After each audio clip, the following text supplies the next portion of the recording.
और युवाओं ने सिर्फ अपने हाथ में मोबाइल रखने का और बाबा साहब की जयंती में नाचने का ठेका लेके रखा है।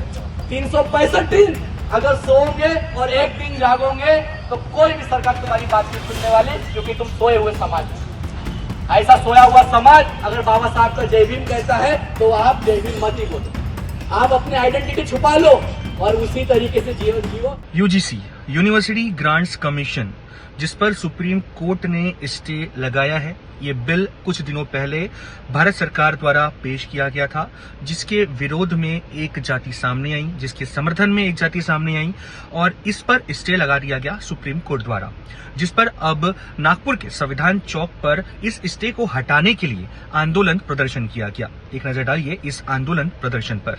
समाज में जो सक्रिय रूप में विद्यार्थी सामाजिक संगठन काम कर रही है वो रोहित एक्ट की डिमांड कर रही है।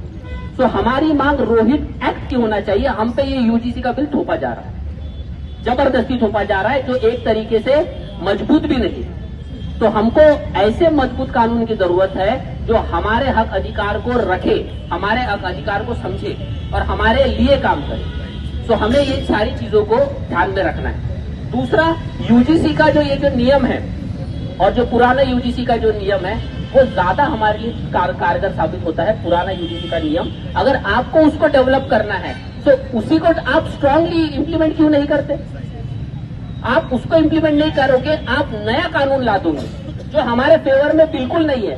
आप कई सारे लोग यहाँ पे बोल रहे हैं कि समता कमेटी का नाम ले रहे हैं। 2012 वाली जो यूजीसी एक्ट है, आप उसमें देखेंगे, अगर आप ध्यान से पढ़ेंगे तो उसमें एंटी डिस्क्रिमिनेशन सेल की मांग की गई है।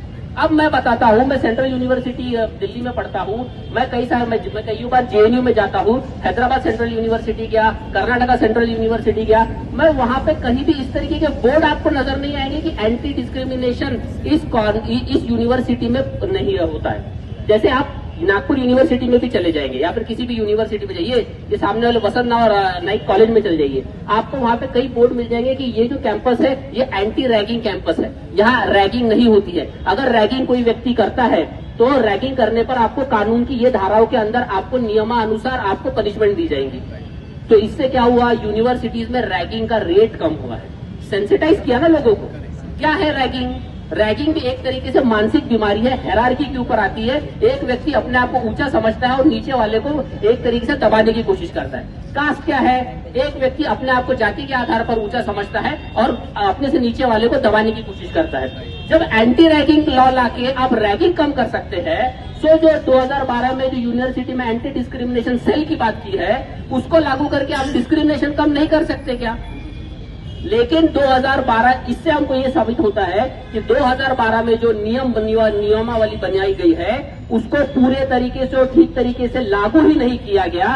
इस वजह से इस बार हमको डेटा के थ्रू पता चलता है कि यूनिवर्सिटीज में 118% का शेड्यूल कास्ट और शेड्यूल ट्राइब का हाइक आया।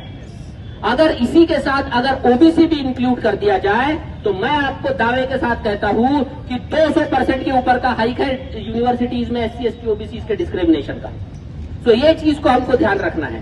तो हम जो बात कर रहे हैं यूजीसी को, हम ये बताने की कोशिश कर रहे हैं हमारे आंदोलन थ्रू, हम ये बताने की कोशिश कर रहे हैं कि आप जो हमारे लॉ लाया है वो लॉ को आपको ठीक तरीके से स्पष्ट रूप में मजबूती के साथ लाना है।